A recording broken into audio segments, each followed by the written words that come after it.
2024년 새해가 밝았습니다. 올해 새해의 새로운 은혜와 복이 여러분 가운데 충만하게 함께 하시기를 주님의 이름으로 축원합니다. 올해는 갑진년이라 그러잖아요. 발음을 잘 해야 되는데 청룡의 해라고요. 용의 해인데 청룡의 해.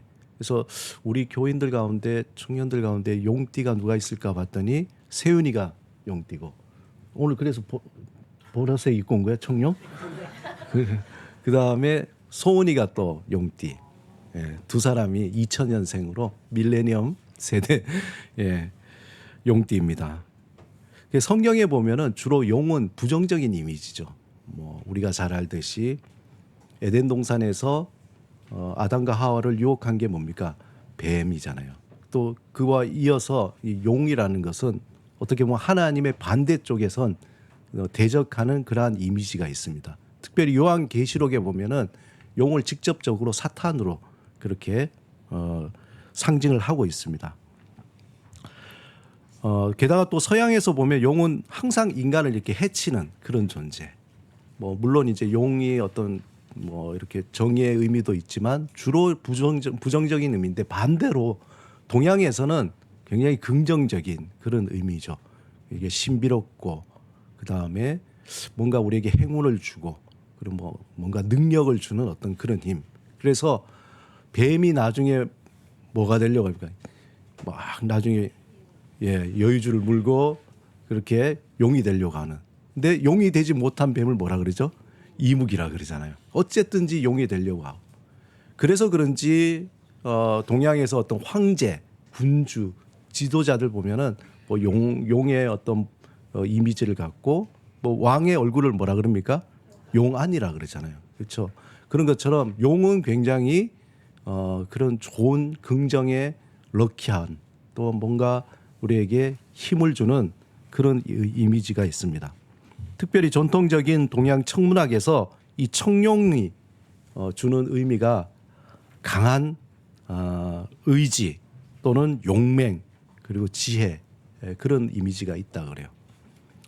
뭐 동서양의 이런 어떤 용의 이미지를 떠나서 올 한 해 믿음 안에서 우리 모든 성도들이 용맹스럽고 지혜롭고 그리고 강한 의지로 살아가시기를 바랍니다.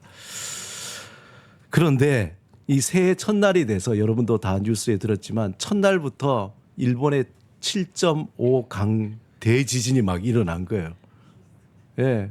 아니 뭐 시작부터 뭔가 이렇게 흔들리는 그러한 소식이 우리의 마음을 아프게도 하고 괜히 불안하게 하는 거죠. 지진이 났다 그러니까 저게 또 어떤 여파가 있을까. 그리고 그 다음 날엔 또 이재명 대표 피습 사건 같은 그런 일도 있고 그러다 보니까 연쇄적으로 뭐 가스 폭발도 있죠.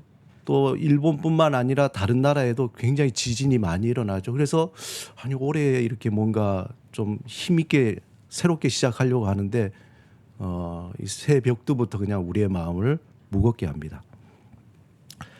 그런 소식을 들으면 또 마음이 이렇게 자꾸 이렇게 작아지죠. 용맹스럽고 뭐 또 담대하게 하려고 그러는데 자꾸 마음이 쪼그라드는 거예요.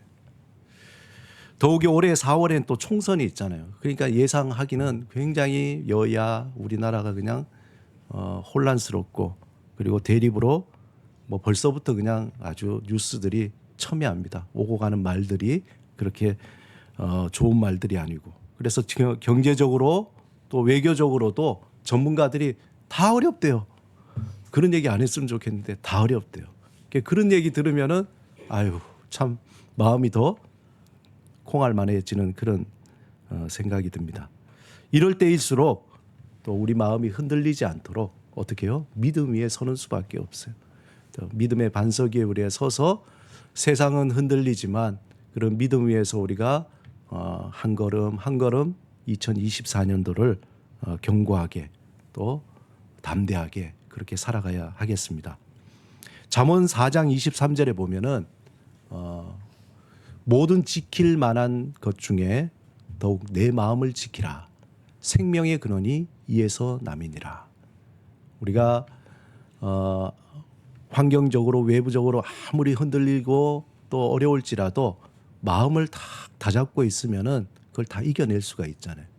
특별히 내 마음을 지키라. 생명의 근원이 여기서 난다는 거죠. 우리의 마음을 온전히 지켜야 됩니다. 그래서 이 마음을 지키기 위해서 기도 가운데에 우리가 올 한 해 2024년은 매주 조금씩 가랑비에 옷 젖는지 모르는 듯이 성경을 읽어서 성경 일독을 하려고 우리가 목표를 하고 있습니다. 그래서 말씀의 정원 성경 통독으로 한 해를 보내려고 합니다. 우리가 이제 이야기했지만 첫 번째 이 성경 통독은 주중에 여러분들이 개인적으로 그 분량을 그러니까 여러분 해보니까 분량이 어떤 분들이 깜짝 놀라세요. 이렇게 작아서 1년 동안 읽을 수 있나요? 하루에 뭐 창세기 한두 장 그렇게 읽어서 됩니다. 우리 장은영 집사하고 그냥 집사님하고 아주 철저하게 계산해서 이렇게 잘 모르게 이렇게 분배를 해놨기 때문에 여러분들이 부담 없이 매일 조금씩 읽어 나가면은 요한계시록까지 다 통독할 수 있습니다. 그렇게 개인적으로 주중에 이렇게 통독을 하시고 주일날 오시면은 이 말씀 시간에 지난주에 읽었던 그 말씀에 대해서 간단하게 요약하고 거기에 대한 핵심적인 메시지를 제가 전달을 하게 됩니다. 그리고 끝나고 난 뒤에 우리가 공동체 식사한 후에 우리가 보통 이제 자리가 이렇게 자연스럽게 젊은 부부들 중간에 청년들 또 이렇게 장년들 교육자들 이렇게 그룹으로 나눠져 있잖아요. 그래서 무슨 그룹을 그렇게 나누기보다도 자연스럽게 그 자리에서 식사하시고 여기 이제 요 오늘 나눠드린 거 보면은 뒤에 보면은 지난주에 읽었던 말씀에 대한 퀴즈가 있어요. 문제가 있어요. 그거 문제도 같이 풀고 그다음에 말씀 읽었던 것들 여러분들이 서로 또 은혜되는 말씀을 서로 나누고 그리고 한 주 동안에 서로를 위해서 중보 기도하는 그 중보 기도 제목을 이렇게 나누는 그런 시간을 매주 그렇게 가지려고 합니다. 그래서 뭐 그 그룹별로 이렇게 모였으니까 이게 말씀의 정원이잖아요. 그래서 그룹별로 뭐 저희 뭐 젊은 그룹 중간에 있는 이렇게 말하기가 좀 그러니까 오늘 모였을 때에 여러분들 꽃 이름이나 나무 이름을 하나 정하시면 될 거예요. 그래서 뭐 잘 정하셔야 돼요. 꽃 이름. 이상한 꽃 이렇게 정하면은 1년 내내 그 이미지로 하니까 우리 젊은 부부들 그쪽에서는 어떤 뭐 좋은 우리 교육자들은 뭐 어떤 우린 나무로 할까요? 든든한 나무로 뭐 하여튼 뭐 정하겠습니다. 그래서 그 그룹별로 그렇게 이름을 정해 주시면 되겠습니다. 그래서 스텝 바이 스텝으로 우리가 매주 그렇게 진행하다 보면은 어느덧 그렇게 한 해를 지날 때에 그때 성경 일독을 하게 될 겁니다. 자, 지난주 워밍업으로 그냥 한번 이렇게 한 주 보냈는데 성경 다 읽으셨죠? 창세기 1장부터 몇 장까지요? 10장까지. 시편 1편에서 5편까지 그렇게 다 아마 뭐 큰 부담은 없었을 거예요. 그래서 그래도 혹시 이렇게 아이고 읽어야 되는데 까먹었다 뭐 이럴까 봐 오늘 제가 말씀의 정원 단톡방을 만들려고 그래요. 그러니까 우리 교인 전체 단톡방 만들어서 여러분들이 이제 읽고 난 뒤에 예를 들어 내일 읽으면 1월 8일 그러면 1월 8일 통독 완료 그렇게만 딱 카톡을 올려주시면 돼요. 왜 그렇게 하느냐? 우리의 마음은 연약하거든요. 또 그렇게 안 하면은 자꾸 빠뜨리니까 남들 올리니까 나도 올려야지 하고 또 읽을 수 있으니까 그렇게 격려하기 위해서 단톡방에 1월 8일 통독 완료 이렇게만 올려주시면 돼요. 아마 오늘 오후에 제가 만들고 여러분한테 공개를 할 겁니다. 그리고 오늘 단톡방 만들어지면은 지난주 통독하신 분들은 첫 주 통독 완료 그렇게 올려주세요. 그래서 첫 스타트부터 단추를 잘 끼워야 되니까 지난주 거는 오늘 한 30분도 안 걸릴 거예요. 그렇게 읽으시면은 여러분 지난주 분량은 또 읽을 수 있으니까 그렇게 읽으셔서 단톡방에 올려주시면 됩니다. 이 단톡방에는요 공지 통독을 위한 공지 그리고 몇 월 며칠 통독 완료 요거 외에는 다른 건 올리시면 안 돼요. 김 지사님 샬롬 뭐 이렇게 올리면은 안 됩니다. 뭐 거기다 뭐 오늘 은혜 많이 받았어요 이러면은 알죠? 우리가 나도 써야 되나? 나도 올려야 되나? 막 이렇게 그러니까 그냥 통독 완료 그거만 올리시면 됩니다. 아시겠죠? 예. 자, 서론이 조금 길었습니다. 우리가 잘 아는 이 성경이라는 것은 거의 2000년 동안 2000년 동안 약 40명의 저자들이 쓴 66권의 책이에요. 그러니까 2000년 동안 저자가 굉장히 많은 것 같아요. 한 40명 정도. 그리고 66권의 책이에요. 그러니까 성경이 뭐 우리가 너무나 잘 알듯이 이게 한 권이 아니라 66권을 그냥 합본한 거예요. 그죠? 창세기 책 한 권, 마지막 요한계시록까지 해서 66권이 이렇게 압축이 된 것이 성경입니다. 이것은 이제 크게 두 가지로 나누죠. 뭡니까? 구약과 신약 이렇게 나눠요. 구약은 몇 권요? 39권, 신약은 27권. 39, 27. 잘 아시잖아요. 왜 그러세요? 천국 전화번호 뭐요? 이거 반복해야 됩니까? 66국에 3927. 제 유년부 전도사 시절 때에 아이들한테 전했어요. 그랬더니 진짜 전화한 거예요. 그리고는 그 다음 주 와서 전도사님 이 국번은 없는 국번이오니 그 얘기 나오던데 우리가 그런 순수한 마음이 좀 필요합니다. 자, 성경은 66권, 3927, 39권, 27권. 기본 중에 기본이죠. 구약은 언어가 뭘로 쓰였습니까? 히브리어라는 언어로 쓰였습니다. 그리고 신약은 헬라어로 쓰였어요. 더 구체적인 것은 나중에 여러분들 또 이야기 드리겠지만 히브리어와 헬라어로 쓰였습니다. 그리고 사실은 이제 구약은 그렇게 히브리어도 있지만 나중에 이제 그 70인역이라 그래서 헬라어로 번역이 된 또 책이 있어요. 그것도 같이 또 불가타 성경이라고 또 다른 책이 또 하나 더 있습니다. 근데 우리가 그냥 일반적으로 구약은 히브리어로 쓰였다. 그렇게 보시면 되겠습니다. 그래서 히브리어 성경은 전체적으로 한 세 가지 주제가 있는데 율법서, 예언서, 시가서 이렇게 구분이 되고 또 신약 27권은 대체적으로 1세기 100년 안에 다 그렇게 쓰여진 그런 글인데 우리가 잘 알듯이 마태, 마가, 누가, 요한부터 시작해서 바울 서신 있고 또 제자들의 서신, 마지막에 요한계시록 이렇게 합쳐진 것이 신약 성경인데 예수님이 승천하신 후에 복음이 어떻게 전파되었는가에 대해서 사도행전에서 가르치고 또 신약 대부분이 사도 바울이 다 쓴 대단하죠. 사도 바울의 편지글로 그렇게 대부분 되어 있습니다. 그리고 마지막 책 요한계시록은 종말에 어떤 일이 일어날 것인가에 대해서 성령님이 요한에게 보여주신 그 계시의 글이 요한계시록입니다. 이제 우리는 먼저 구약에 대해서 좀 관심을 가져야 되는데 그럼 구약의 그 배경, 그 지리적 배경은 어떠한가 한번 그림을 보시면은 구약의 대부분의 다 이야기는 저기에서 나오는 거예요. 우리가 굉장히 뭐 구약이라 해서 전 세계 이야기 아니라 구약은 고대 근동에서 물이 많고 비옥한 지역. 그래서 메소포타미아 지역, 그 계곡 지역과 나일강, 삼각주, 그리고 시리아, 팔레스티나 지역, 고 지금 녹색으로 보이는 그 지역이에요. 뭐 저게 녹색이 좀 모양이 뭐 M자 같은데, M자 같은데 사실은 이제 좀 멀리서 보면은 초승달 모양이 그렇게 돼서 우리가 세계사 시간에 이야기하듯이 저 지역을 비옥한 초승달 지역, 그 지역에서 구약의 이야기가 다 이루어지는 거예요. 이 지역이 자체가 굉장히 비옥하기 때문에 그 주위는 거의 사막이잖아요. 그래서 지정학적으로 굉장히 요충지고 또 그러다 보니까 사람들이 사고 팔고 하는 무역의 어떤 중요한 교통 요지였습니다.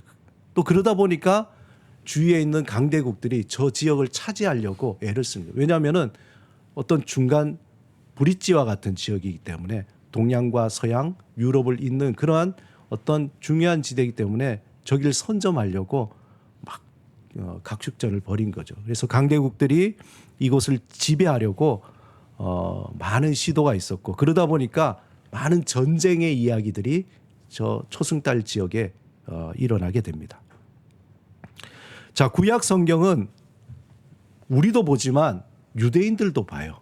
그죠? 유대교에도 경전이 구약입니다. 그래서 기독교의 성경 일부이기도 하지만 구약은 유대 전통의 어떤 경전이에요. 그래서 아까 말씀드렸듯이 구약 성경이 전부 히브리어로 되어 있어요. 히브리어가 어떻게 생겼는지는 나중에 뭐 여러분들이 검색해 보시면 알겠지만 이렇게 꼬불꼬불 아마 우리 임전도사님은 히브리어 어떻게 이렇게 익숙하신 아랍어 전공이시기 때문에 아랍어 아시죠? 막 이렇게 그렇게 생긴 것처럼 되어 있습니다. 그런데 히브리 전통의 이 성경을 보통 크게 세 가지로 구분을 해요. 첫 번째 토라, 그 다음에 느빔, 그 다음에 크투빔이라고 그래요. 저한테 목사님 토라, 느빔, 크투빔 설명해 주세요. 한 2박 3일 설명해야 되니까 그거는 나중에 제쳐두고 토라를 우리가 얘기하는 이 구약 성경 중에 모세오경, 창세기, 출애굽기, 레위기, 민수기, 신명기 모세오경을 토라라 그래요. 그 다음에 느빔은 이렇게 선지서들 그리고 그 나머지를 크투빔이라 그럽니다. 그래서 그 앞에 TNK 있잖아요.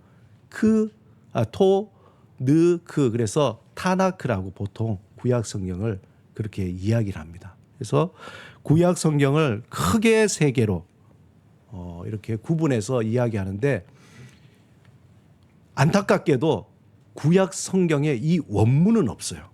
다 사본뿐입니다. 오리지널 원문이 있으면 얼마나 좋겠습니까?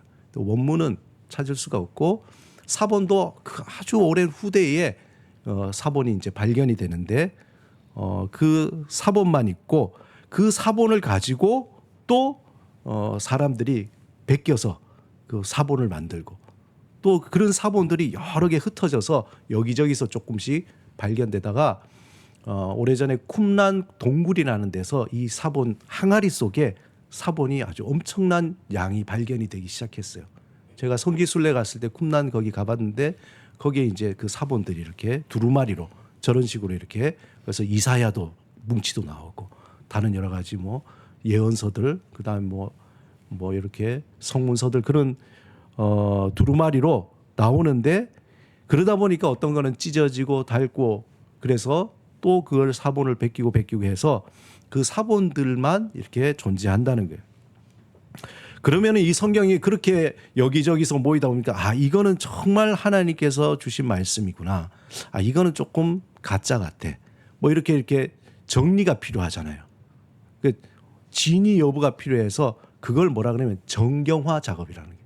그러니까 캐논 하나의 어떤 기준이 돼야 되는 거예요. 그래서 정말 예전부터 내려오던 그 진본 그것들을 다 추려서 이렇게 만든 것을 정경화 작업이라고 하는데 여러 단계를 거쳐서 주 95년 얌야 회의라고 있었는데 그 얌야 회의에서 유대계 총회죠. 그 총회에서 우리가 구약 성경은 요걸 구약 정경이라고 하자 해서 39권 우리가 하는 39권을 구약의 정경으로 채택을 하게 됩니다. 그럼 그 외에는 뭐냐? 외경이라고 있어요. 마카비전 뭐 이어 등등등 뭐 그런 그 여러 가지 외경도 있어요. 또 위경도 있습니다. 더 나가서. 그러니까 가장 진본 그보다 조금 떨어지고 그보다 좀 카톨릭은 외경까지 성경 안에 그렇게 같이 보고 있어요. 그래서 39권 우리가 보는 구약의 39권 그리고 유대인들의 39권 똑같이 하지만 지난주에 여러분들에게 나눠줬던 구약 개관 그 뒤에 보면은 배열이 달라요. 우리는 창세기 출애굽기 레위기 쭉 그렇게 나가지만 유대인들의 성경은 그 배열이 우리하고 조금 다릅니다. 자, 성경 전체 66권이면서 구약은 39권인데 구약 성경의 내용을 보면은 크게 세 가지로 역사와 체험과 예언으로 그렇게 구분할 수 있습니다. 한번 따라합시다. 역사와 체험과 예언. 이 성경책을 그냥 세 단어로 얘기하라 그러면 역사적인 이야기가 있고 또 하나님을 경험하는 체험의 이야기가 있고 또 하나님께서 말씀을 선지자를 통해서 선포하신 예언의 말씀이 있다는 거예요. 이 세 가지가 성경. 구약도 그렇고 신약도 그렇고 그렇게 우리가 이야기할 수 있습니다. 특별히 이제 구약 39권 중에서 17권 우리 다음 PPT 넘겨주시면은 17권은 처음에 나오는 17권은 역사에 대한 이야기예요. 그래서 유대의 역사가 어떻게 흘렀는가를 알려면은 저 17권만 읽으면 돼요. 17권만 읽으면은 창세기부터 유대 멸망까지 어떤 역사가 이렇게 진행이 됐는가 알 수 있습니다. 그리고 그 역사 가운데에 하나님에 대한 어떤 찬양과 하나님에 대한 경험을 체험을 쓴 글이 5권, 그리고 나머지 예언서는 17권, 선지자들의 이야기. 조금 더 나가서 역사서는 또 5권은, 앞에 5권은 창세기, 출애굽기, 레위기, 민수기, 신명기, 모세 5경이라 그래서 그렇게 따로 우리가 구분을 할 수 있습니다. 그리고 나머지 12권은 정말 또 이스라엘의 역사에 대해서 구체적으로 되어 있고, 그리고 예언서도 앞에 5권은 대선지서, 그래서 뭐 선지자들이 대단한 위대했다는 게 아니라 분량이 많은 거예요.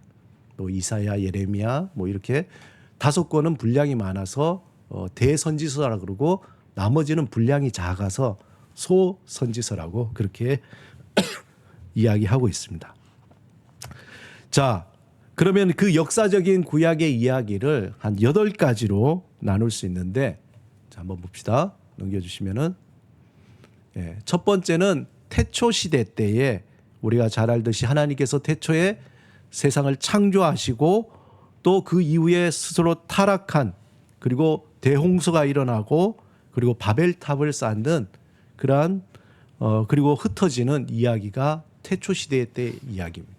그리고 하나님께서 한 사람을 선택하죠. 아브라함을 선택해서 3명의 아브라함, 이삭, 야곱, 그렇게 3명의 족장의 시대가 열리게 됩니다.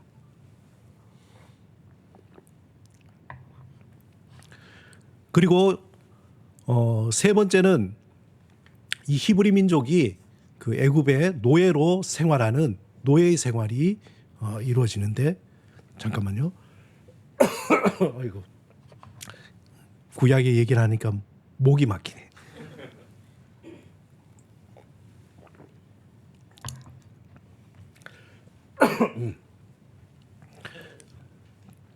이집트에서 민족으로 발전한 다음에 모세에 의해서 이제 하나님이 새로운 나라를 만드시는 거예요. 그전에는 그냥 부족이었어요. 그러니까 히브리 부족이었죠. 아주 조그마한 부족. 근데 부족이 애굽에 가서 큰 민족이 돼버린 거예요. 그리고 그 민족이 나와서 이제 가나안 땅에 들어가서 하나의 나라를 이루는 그러한 가나안 정복 시대가 이루어지죠. 그래서 여호수아가 약속의 땅으로 인도해서 광야에서 가르침을 받고 시험도 당하고 벌을 받으면서 또 다시 가르침을 받는 그런 광야 시대, 그리고 가나안 정복 시대를 지나서 그 다음에 14명의 사사들이, 말하자면 왕이 아니라 그냥 지도자예요. 사사들이 이끄는 사사 시대가 열리게 됩니다. 그리고 결국은 이제 14명의 사사 통치를 마감하고 이제 첫 번째 왕인 사울로 시작해서 왕정 시대가 열리게 되죠. 그래서 유대인들이 이제 왕을 세워 주소서. 그래서 사울, 다윗, 솔로몬 순으로 왕정 시대가 이루어집니다. 그 이후에 이스라엘이 두 나라로 나뉘게 돼요. 북이스라엘과 남유다. 우리나라 남북으로 나누듯이 북이스라엘과 남유다로 나눠져서 각각 두 나라로 있다가 이제 포로로 잡혀가는 포로 시대에 접어들게 됩니다. 결국에는 남한국 20명 왕들이 통치한 후에 완전히 바벨론에 의해서 멸망당하고 바벨론의 포로가 되고, 나중에 에스라, 느헤미야를 통해서 유대 민족이 예루살렘으로, 이스라엘 그 가나안 땅으로 다시 복귀하는 예루살렘 귀환으로 구약의 이야기가 딱 끝이 나게 되는 거예요. 그래서 구약의 이야기는 하나님의 창조로부터 시작해서 부족이 되고 민족이 되고 나라가 되고 나라가 나뉘어지고 포로로 잡혀가서 멸망했다 다시 귀환하는 그러한 이야기가 구약. 그 이후에 400년 동안 아무런 기록이 없어요. 그걸 침묵기라 그럽니다. 그 침묵기를 통해서 신약의 시대로 넘어가게 됩니다. 자, 지난주에 여러분들이 읽었던 창세기 1장에서 10장 혹시 기억하시는지 모르겠는데 창세기 1장의 10장은 보면은 모든 것의 시작이에요. 그 시작이 뭐냐면 첫 번째는 뭐의 시작일까요? 세상의 시작입니다. 하나님이 태초에 하나님이 천지를 창조하신 거예요. 그것부터 세상의 시작과 동시에 인간의 시작이에요. 하나님이 처음 아담과 하와를 통해서 인간을 하나님의 형상대로 만드셨죠. 그리고 죄의 시작입니다. 우리 이 땅에 하나님의 그 만든 인간이 불순종으로 인해서 세상이 죄가 들어오고 이제 죄가 시작되는 거죠. 그래서 창세기 1장, 2장에 보면은 태초에 하나님이 천지를 창조하실 때에 여러 가지 빛과 어둠을 나누시고 하늘의 궁창, 땅의 궁창 나누시고 그리고 해와 달과 별과 새와 생물 여러 하나의 인간이 거주할 수 있는 환경들을 하나님께서 만들어 주십니다.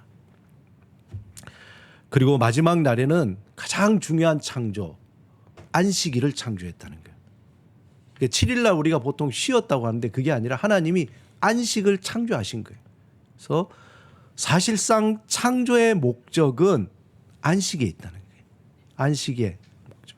그래서 일곱째 날 창조의 정점인 안식일을 창조하시고 난 뒤에 하나님이 인간을 만드시고 인간을 동산지기로 세워주시는 거죠.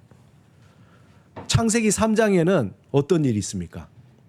바로 인간의 타락과 그리고 죄의 시작이 일어나게 되죠. 아담과 하와가 에덴 동산의 동산지기로 하나님께서 세우셨는데 뱀의 유혹에 의해서 먹지 말라는 선악을 알게 하는 나무의 열매를 먹게 되는 거예요. 그러자 눈이 밝아지고 하나님처럼 되는 것. 그렇게 되는 줄 알았더니 부끄러움을 알게 되는 거죠. 인간의 실존을 알게 되고 그리고 하나님의 심판으로 에덴 동산에서 쫓겨나고 이제 남자는 땀을 흘리는 수고를 하게 되고 또 뱀에게는 여자의 후손의 머리에 이를 상하게 되고 여자는 해산의 고통을 갖게 되는 겁니다. 창세기 4장에서 에덴 동산에서 쫓겨난 아담과 하와가 이제 자녀를 낳는데 그 이름이 어떻게 되죠? 가인과 아벨. 가인과 아벨입니다. 그런데 이 두 형제가 화해 아주 사이좋게 지는 것이 아니라 나중에 하나님을 예배할 때에 하나님의 아벨의 제사는 받고 가인의 제사는 받지 않아서 그 시기함으로 인류 최초의 살인사건이 일어나는 거예요. 그것도 동생을 죽이는 그러한 살인사건이 일어나게 됩니다. 그 일로 가인은 하나님 앞에 떠나서 저 멀리에 동쪽에 있는 노 땅에 거주하게 되고 아담과 하와는 다시 자녀를 낳는데 셋 다른 아벨 대신에 셋을 낳게 되고 그때 비로소 사람들이 하나님의 이름을 부르기 시작했다 그래요. 창세기 5장에 보면 성경에 보면 5장, 10장, 15장 이런 단위가 끝날 때마다 족보가 나와요. 한 번씩 이렇게 정리를 해나가는데 창세기 5장에도 족보가 나와요. 그 족보가 아담의 족보 나오는데 그중에 기억에 남는 사람이 누굽니까? 에녹이잖아요. 죽음을 보지 않은 사람 에녹. 무드셀라 가장 오래 산 사람 무드셀라. 그 이후에 6장에서 하나님의 탄식이 나옵니다. 세상에 죄악이 관영함을 보고 하나님이 다 쓸어버리려고 워낙 타락해서 그래서 하나님께서 노아를 부르셔서 방주를 지으라고 그렇게 명령하십니다.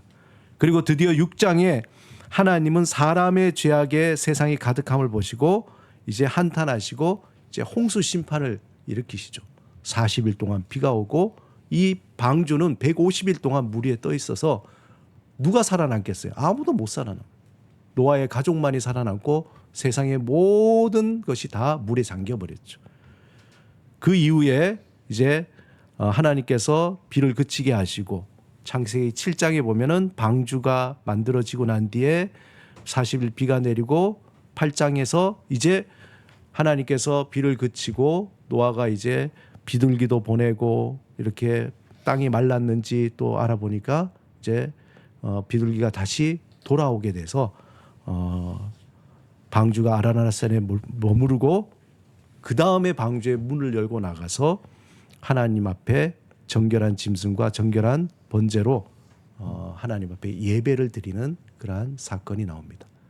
그리고 9장에서는 하나님께서 내가 다시는 물로 심판을 안 하겠다라고 무지개 언약을 주시고 그 이후에 이 노아가 포도를 경작해서 포도주 사건이 있죠. 기억나시죠? 약간 조금 그 사건을 우리가 상식적으로 보면 이해가 안 가지만 아무튼 그 사건으로 인해서 자녀들이 심판을 받고 축복받는 그러한 이야기가 되어 있습니다. 그리고 마지막 창세기 10장에는 또 다시 노아의 족보가 나오고 그 이후에 이제 일어날 일들에 대한 예고편이 이렇게 펼쳐지게 됩니다. 우리가 예수 그리스도 안에서 하나님의 자녀가 될 때 우리는 하나님의 통치를 받게 돼요. 하나님의 다스림을 받는 관계가 되는. 그전에는 예수님과 아무런 관계가 없었어요. 하나님과의 어떤 관계가 없었는데 우리가 예수를 믿고 난 뒤에는 이제 하나님과의 어떤 관계가 형성이 돼요. 그걸 하나님의 다스림을 받는다 그럽니다. 예수님이 하나님의 나라가 여기 있다 저기 있다 그러지 않고 하나님이 다스리는 곳에 있다라고 얘기해요. 하나님과의 그 관계 속에서 바로 여기에 하나님의 나라가 있다. 하나님의 나라는 어떤 지역이나 어떤 그런 보여지는 것이 아니라 관계 속에서 이루어지는 것이라고 얘기합니다. 그런데 이 관계는 종말에 이 세상이 새롭게 변화돼도 전혀 변화되지 않고 영원히 이어지는 그런 관계. 죽음 이후뿐만 아니라 또 우리가 살아가는 이 현재의 삶 속에서도 이어지는 관계가 바로 하나님의 나라의 관계라는 거예요. 그걸 잘 이해하셔야 돼요. 하나님의 나라는 관계. 그래서 예수 그리스도 안에서 이 역사 속으로 전혀 새로운 관계가 우리에게 쑥 들어와 버린 거예요. 그래서 하나님의 나라라고 얘기할 때는 우리에게 새로운 관계가 만들어지고 그 관계를 통해서 새로운 다스림, 나라라는 다스림이 이루어지고 그리고 새로운 이런 공동체가 만들어지게 되는 거예요. 그러다 보니까 하나님의 나라에서는 새로운 삶의 방식이 이루어지는 겁니다. 우리가 그동안 생각했던 세상적인 그런 방식이 아니라 새로운 삶의 방식이에요. 그리고 또 새로운 관계 방식이 만들어집니다. 그 나라는 하나님의 공의와 정의가 기초가 돼서 하나님의 은혜와 사랑으로 다스림을 받는 그러한 나라입니다. 그리고 구체적으로 그 안에서 서로 겸손하고 서로 용서하고 서로 환대하고 서로 섬기는 그러한 나라가 하나님의 나라입니다. 그 나라, 우리가 외국에 가면, 영국에 가면은 뭘 써야 됩니까, 언어를? 잘 모르세요? 제가 알려드릴게요. 영국에 가면 영어를 써야 돼요. 네. 그러면 독일에 가면 뭘 써야 되죠? 당연하죠. 독일어를 써야 되죠. 러시아 가면 러시아 말을 쓰듯이 하나님 나라에서는 어떤 언어를 써야 됩니까? 하나님의 나라의 언어를 써요. 그럼 누가 물어요? 그럼 방언을 해야 되나요? 아니에요. 하나님의 나라 언어. 그 하나님의 나라 언어가 뭔지에 대해서 이 성경이 이야기해 줍니다. 왜 우리가 성경을 읽어야 하느냐? 뭐 지식을 더하거나 뭐 또 아는 체 하거나 뭐 아니면은 뭔가 다른 여러 가지 이유가 있겠지만 가장 중요한 것은 성경 속에서 하나님의 나라의 언어가 어떤 것인지 배우기 시작하는 거예요. 이 말씀이 내 안에 들어오면은 새로운 말을 하기 시작해요. 세상의 거친 말이 아니라 하나님의 언어로 하나님의 말을 하게 된다는 것입니다. 그래서 우리가 성경을 읽어야 되는데 이 성경을 그냥 아무데나 펴놓고 읽다 보면은 뭐 읽혀지는 데도 있지만 이 성경이 아주 조직적으로 처음부터 마지막까지 아주 실타래가 뭐 짜집기 하듯이 우리가 옷을 짜듯이 이렇게 다 연결이 되어 있어요. 그래서 한 장을 이해하려면 한 단락을 또 이해해야 되고 한 절을 또 이해해야 되고 이게 부분을 잘 봐야 전체를 볼 수 있고 반대로 전체를 봐야 또 부분을 볼 수 있는 그렇게 이 성경은 아주 잘 조직된 그러한 책입니다. 그런데 이 조직된 책이라고 할지라도 이 성경이 딱 한 사람에 대해서 한 분에 대해서 이야기하고 있는데 그분이 누구일까요? 예수 그리스도. 저 아니에요. 저를 쳐다봐요. 저 아니라 예수 그리스도에 대해서 이야기하고 있습니다. 또 한 가지는 성경은 뭐냐? 우리가 이야기하듯이 하나님의 마음을 전하는 사랑의 편지라고 얘기하잖아요. 하나님께서 우리에게 주시는 하나님의 마음을 알 수가 있어요. 하나님을 볼 수도 없고 만질 수도 없지만 성경을 창세기부터 요한계시록까지 쭉 읽다 보면은 자연스럽게 하나님은 사랑이시구나라는 것이 가르쳐 주지 않아도 마음에 더. 예전에 제가 이제 통독한다고 통독 사경회라고 있었어요. 거기는 뭐 3박 4일 동안 성경을 일독하니까 하루 종일 성경만 읽어요. 그럼 마지막에 요한계시록 마지막 장을 딱 읽으면서 이제 주 하나님 지으신 모든 세계 찬양을 하잖아요. 그 찬양하는데 이구동성으로 자기도 모르게 다 그 마음에 하나님이 나를 너무 사랑하시는구나. 그게 저절로 느껴지는 거예요. 하나님의 그 마음을 담았다고 디모데후서 3장 16절에 적어 있잖아요. 하나님의 감동으로 되었다. 하나님께서 그냥 공문서 짜듯이 그렇게 쓴 것이 아니라 하나님의 허구로 쓴 것이 아니라 우리를 위해서 하나님의 그 사랑의 마음을 담아서 그 감동으로 쓰여진 책이 성경이기 때문에 이 성경을 읽다 보면은 자연스럽게 하나님이 나를 사랑하시는구나라는 그 마음을 깨닫게 된다는 거죠. 또 한 가지는 성경이 예수 그리스도에 대해서 집중적으로 말씀을 하고 있습니다. 창세기 6장 5절에 보면은 하나님께서 여호와께서 사람의 죄악의 세상에 가득함과 그의 마음으로 생각하는 모든 계획이 항상 악할 뿐임을 보시고 할 때 그 마음이라는 단어가 처음 나왔는데 오늘 본문 26절 에스겔서 36장 26절 우리 한번 넘겨주시면은 또 새 영을 너희 속에 두고 새 마음을 너희에게 주되 너희 육신에서 굳은 마음을 제거하고 부드러운 마음을 줄 것이다. 그렇게 말씀하고 있습니다. 우리가 성경을 또 한 가지 읽어야 될 것은 하나님을 떠난 우리에게 우리의 마음은 뒤틀리고 상하고 깨어져 있어요. 한마디로 상한 마음이 되어 있습니다. 그런데 이 성경 두 가지 약이죠. 구약과 신약을 매일 복용하게 되면은 이 마음이 조금씩 회복이 되는 거예요. 에스겔 선지자가 말씀하는 것처럼 우리의 굳은 마음, 딱딱한 마음.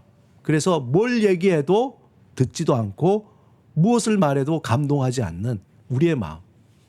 그냥 이 세상에 가장 자극적이고 가장 우리에게 유혹하는 그런 것에만 이 마음이 자꾸 울리는데 하나님이 뭘 얘기해도 듣지도 않고 거기에 대해서 응답하지 않는 이 굳은 마음을 말씀을 통해서 우리가 읽어 나갈 때에 굳은 마음이 부드럽게 연해지게 되는 거죠. 그래서 하나님이 듣는 그 말씀을 그대로 받아들이게 됩니다.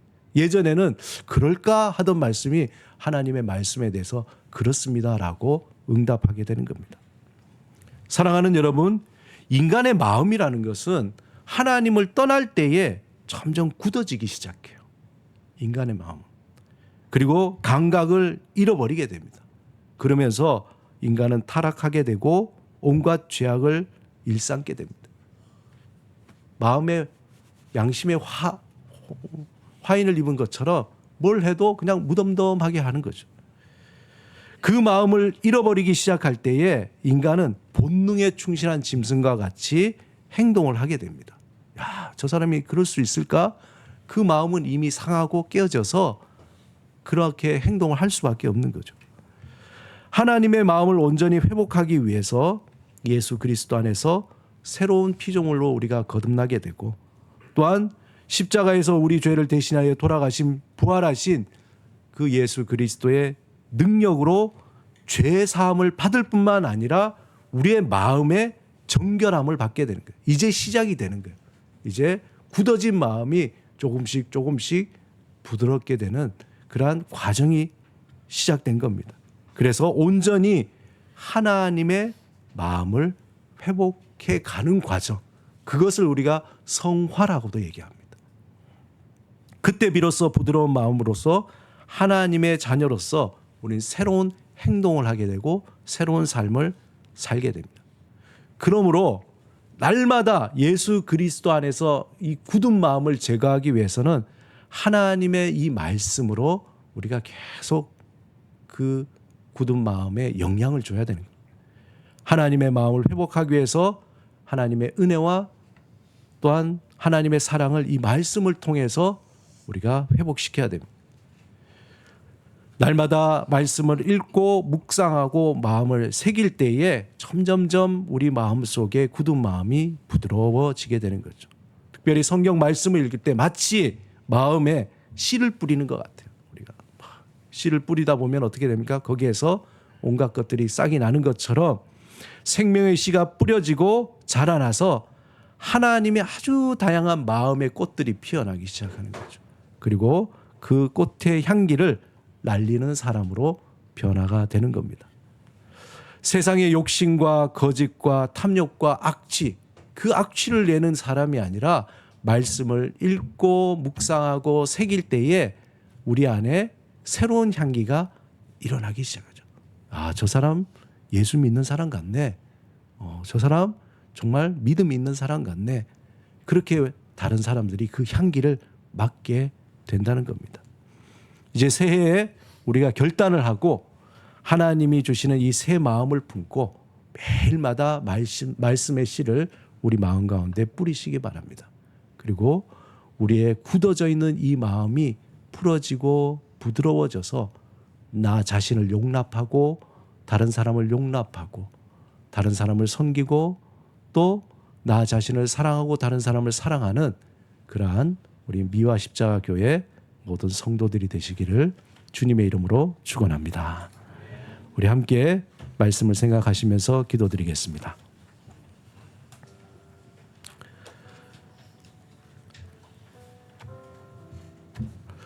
우리는 지금 성경을 읽을 수 있을 때 언제든지 읽을 수 있습니다. 하지만 어느 순간에 말씀을 읽고 싶어도 읽을 수 없는 그런 환경, 그러한 건강, 그러한 순간에 처할 수도 있습니다. 하나님께서 주신 이 생명의 말씀을 우리가 터부시하지 않고 주님 날마다 이 말씀을 내 마음에 그 생명의 씨를 뿌립니다. 주님 정말 연약한 씨지만 그것을 통해서 싹이 나고 자라게 하셔서 아름다운 하나님의 그 생명의 열매들로 꽃 피우게 하여 주옵소서. 올해 첫 예배를 드리며 또 결단하는 마음으로 이 시간에 침묵으로 한번 같이 기도드리겠습니다.